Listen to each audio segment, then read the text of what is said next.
So, shooters and reloaders out there, Fortune Cookie 45 LC coming to you on the behalf of myself and also Thorzax.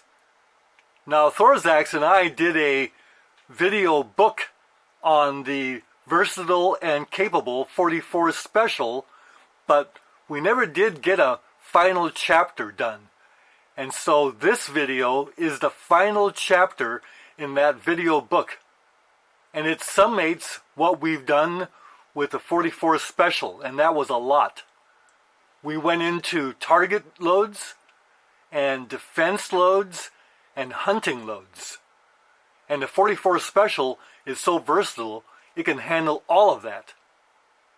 And the range of bullets are available all the way from 165 grains right up to 310 grain bullets. That's what we spend. So those of you who have followed the video book know that many loads were discussed for target shooting, for defense, and for hunting.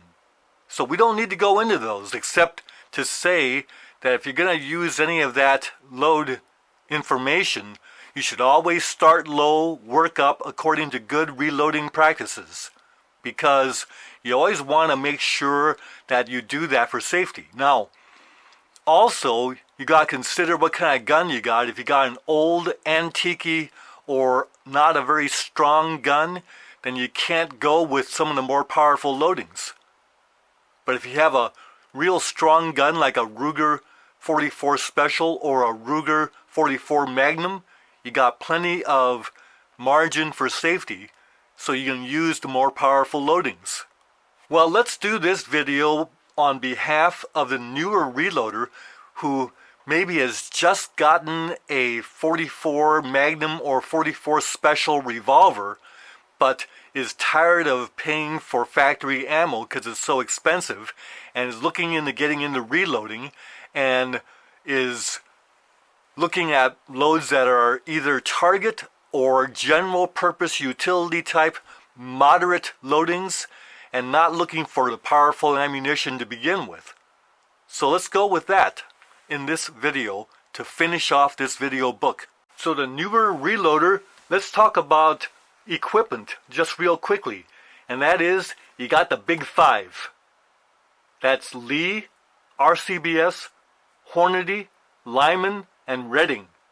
Those are the big five, and they all make great presses, and they all make great die sets.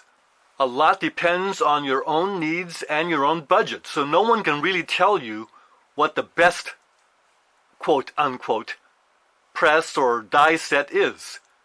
You've got to make that decision yourself, and you really can't go wrong. All five make great stuff. And whether you go with a single stage press or a turret press or the new Lee Progressive that's inexpensive, or whether you go with all the other progressive presses, that's also a decision you have to make based on your own needs. But you never go wrong starting off with a nice single stage press. So to close off the book on the 44 Special, we're going to load a good moderate utility load, and that would be best with the Lee 262 grain round nose 44 caliber cast bullet, and we're going to use 7.5 grains of Herco with the Tula large pistol primers. And this is mixed brass, and that's okay for most of our shooting. So we've installed our Lee full-length 44 Special 44 Magnum resizer die, and we've cranked it into the press until it touches the shell holder. That's the proper way to set this die up, and then locked it in place. Before we go ahead and do any cases, we're going to put a little 3-in-1 oil on our ram like that. Lubricate that ram, wipe off the excess oil that might be there, and now we are ready to begin our resizing procedure. This is referred to as the resizing decapping operation, and we go ahead and put this into the die and run the case into the die, it decaps the dead primer and resizes the case to original factory dimensions. So to show you that again, take a fiberglass case that's cleaned, put it into the shell holder, run the case into the die, decaps and resizes the case. We do this to all of our brass. And you'll notice that in the primer pockets there's still a lot of gunk. Now we don't have to take all that gunk out, but a lot of the reloaders like to do that, and the reloading manual sometimes specify that. For that we could use a little wire brush, or we could use a screwdriver and just go in and clean the primer pocket. But I like to use the RCBS Case Prep Center. It has a brush right there that will clean the primer pocket. Turn the unit on and run every primer pocket into that brush.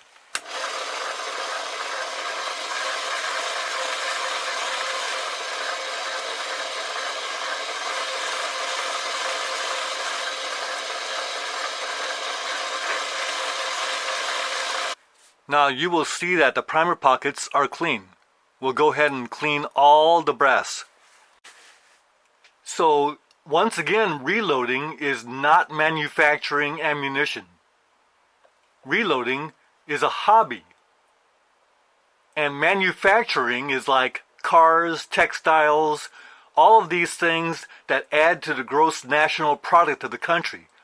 Okay, so the next step would be to expand the neck of each case to properly hold the bullet, and also to flare the mouth of each case so that the bullet can be seated nicely, especially cast lead bullets, or even powder-coated cast bullets. So to do that, we've got the proper die, and this happens to be an RCBS cowboy die. You can tell the neck expander mouth flaring die because it has a center stem that is a expanding stem. You see, there's no concavity to fit the bullet to seat a bullet. So this is not a bullet seating die. This is a neck expanding, mouth flaring die. Let's put it into the press.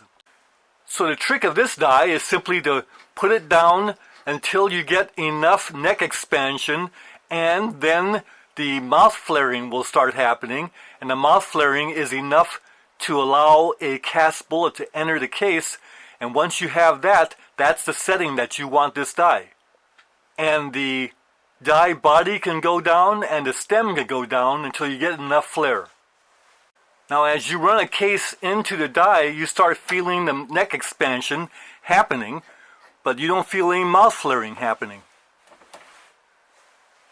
Now once you start getting mouth flaring though, then you've got to start looking at how much you're getting to see if you've got enough. As you see, there's not enough mouth flaring.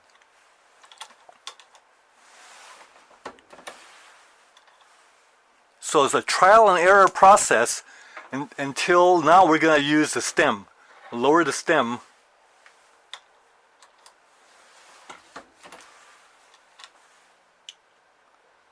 And there it is. The bullet is entering the case mouth. We're good. Give you a close-up of that. You see the bottom part of the bullet actually goes into the case mouth, and it can actually hold that bullet right in there. So now we go ahead and lock that die.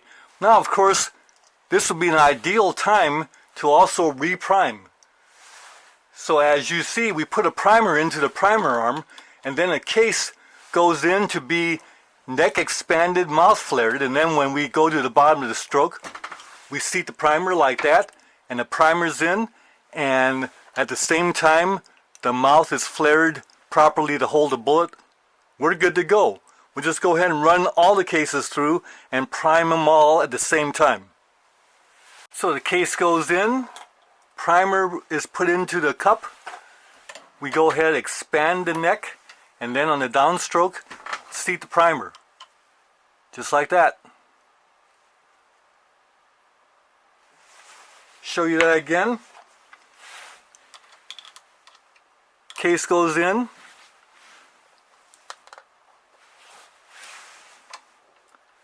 Place a primer in the arm. Expand the neck, flare the mouth, seat the primer.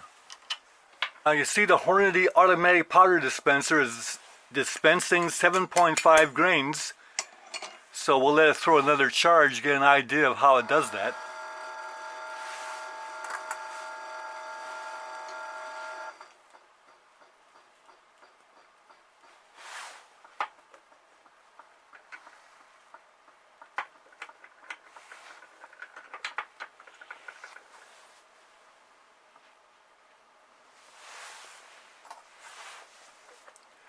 Now it's taking its time, but that's okay because we can actually be seating the bullets as it's dispensing charges.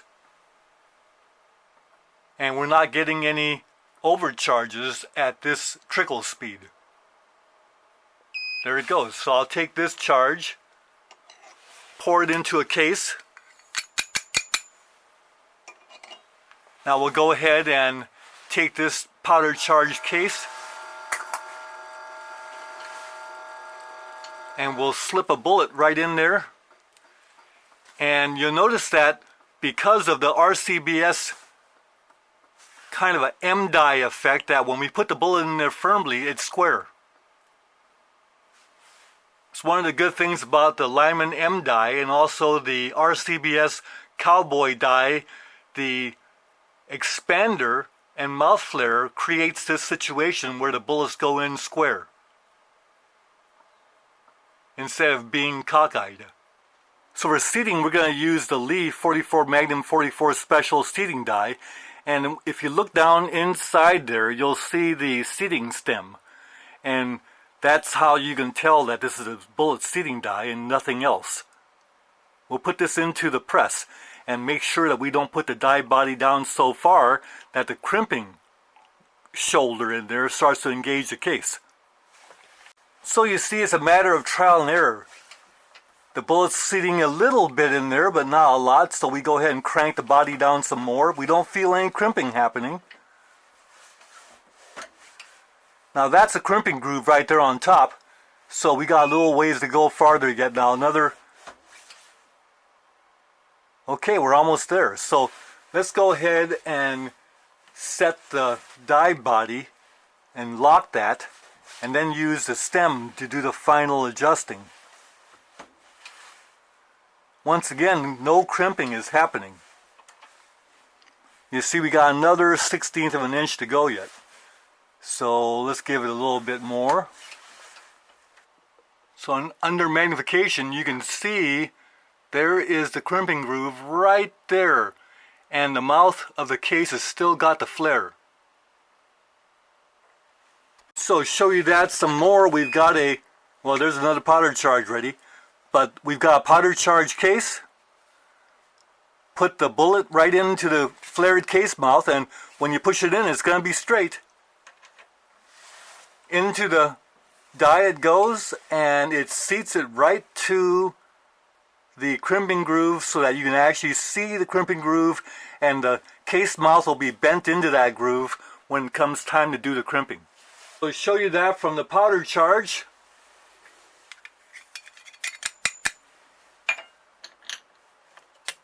put a bullet in there, like so. It's going to be straight. You see how it's straight? No guesswork there. All thanks to the RCBS cowboy die, which is similar to the action of the Lyman M die. So shooters and reloaders couldn't help noticing this Hornady case. I mean, look at that. It's got rust on it. There's on the rim there. You see there's rust. But the length is fine, so it's not FTX brass. And the thing about pistol brass is that it can be all beat up. But we can be very certain that this brass is still good. Unlike rifle brass, that if it were beat up like this, we wouldn't be able to accept it. But because our handgun brass, the straight wall brass, lasts so long, we can use this brass with complete confidence. Well, we went ahead and powder charged and seated all those bullets, and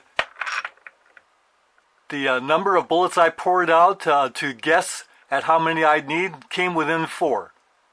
Not too bad. But now let's go ahead and crimp these. So now we go with the fine Lee factory crimp die, and it has the carbide ring that'll get rid of any case bulges caused by the bullet seating. Doesn't do any major resizing of the case, because if that were the case, we'd lose neck tension. So only intermittent momentary corrections will be felt. Then the crimp is handled by the crimping stem, which we shall adjust to get the amount of crimp we want. So we go ahead and raise the ram up to the top of the stroke, and then we lower the die until we touch the shell holder. This will give the proper adjustment for the carbide ring to correct any bulges that might be present in the case. Then we lock that adjustment and then back out the crimping stem so we don't get too much crimping. Now let's run a case into the die. So we run that in. Now you see only a very momentary correction of bulges. There's no resizing happening. And that's fine. Then we lower the stem. Now that no crimping's happening, we lower the stem until the crimping stem, hits the case mouth right there.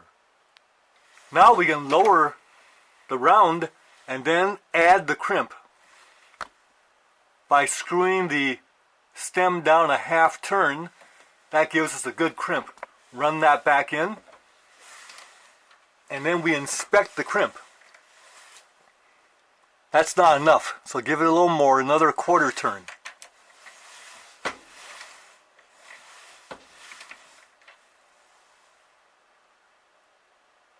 That's a good crimp. So there you see the crimp, how it's bent into that crimping groove. Well, there they are, all crimped and all ready to go to the range. And now you might ask, well, Fortune Cookie, why did you choose this load and this bullet to finish up the book on the 44 Special? And there's a reason. This round nose bullet and this load was not chosen out of haphazardness, but there was a plan behind it. What better way to finish up the book than by coming full circle and coming back to the original loading of the 44 Special with a 246 grain round nose lead bullet. Now of course we got some modernization with the powder coating, but essentially we've come full circle. So now I'd like to take an opportunity to thank Thorzax, that's Dave, for his part in the collaboration of this video book series on the versatile and capable 44 Special. End of book. Bye for now.